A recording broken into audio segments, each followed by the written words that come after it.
Сайн байцгаана уу?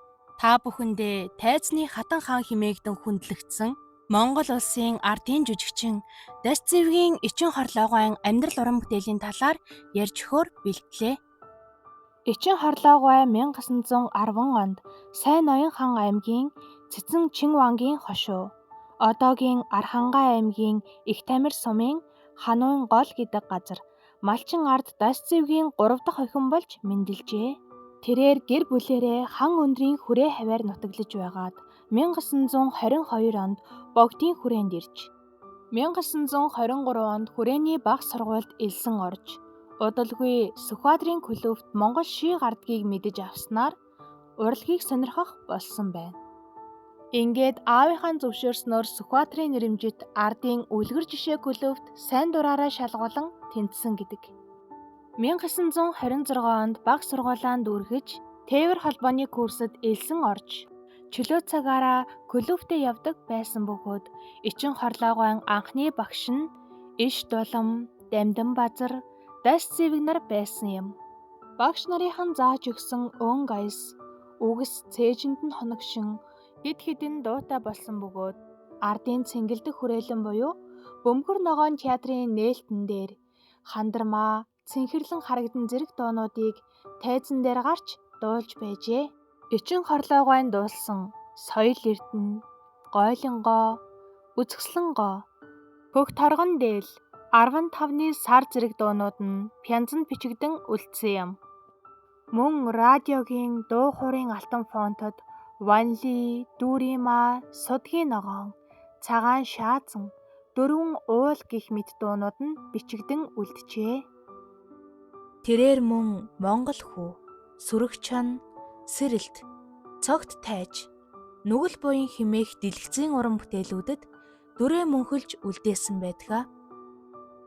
Эчин хорлоогой Монгол улсын соёл урлагийг дэлхийд сурчилж таниулах үйл хэрэгт гар бие оролцож иржээ.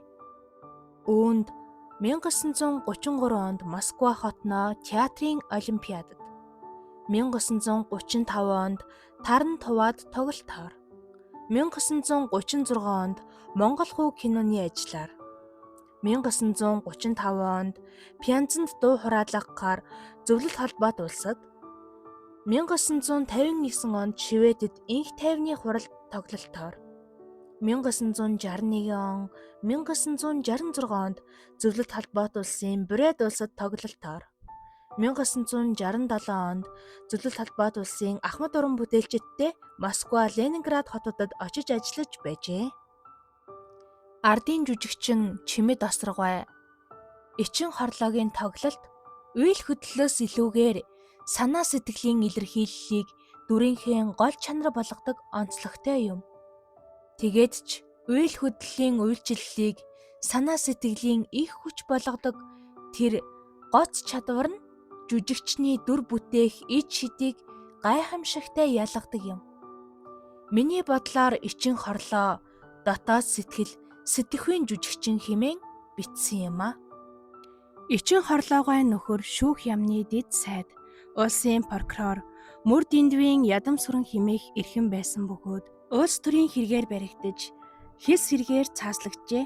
Энэ үйл явдлын дараа түүнийг эсэргүүний эхнэр хэмээн нэрийдэж хавчин гадуурхаж амьдралынхаа хүнд хэцүү 25 жилийг тэрээр бууж өгөлгүй твцсэн юм. 25 жилийн дараа хилмигдүүлтээс болж цаазлагдсан ядам сурангой нэрийг Монгол улсын засгийн газар цагаатгсан юм. Эчин хорлоогойн уран бүтээлийг төр засаг өндрөөр үнэлж 1935 онд улсын алдарт гавьяат жүжигчин ба дуучин цолоор Алтан газ одонгоор 2 удаа, Сүхбаатарын одонгоор шагнаж 1951 онд ардын жүжигчин цолоор тус шагнаж байжээ. Энэ хүртэл бичлэгийн маань үзсэн та бүхэнд баярлалаа. Бичлэг маань таалагдсан бол лайк хийж комент үлдээгээрэй. Дараагийн бичлэгээр уулзлаа. Түр баяртай.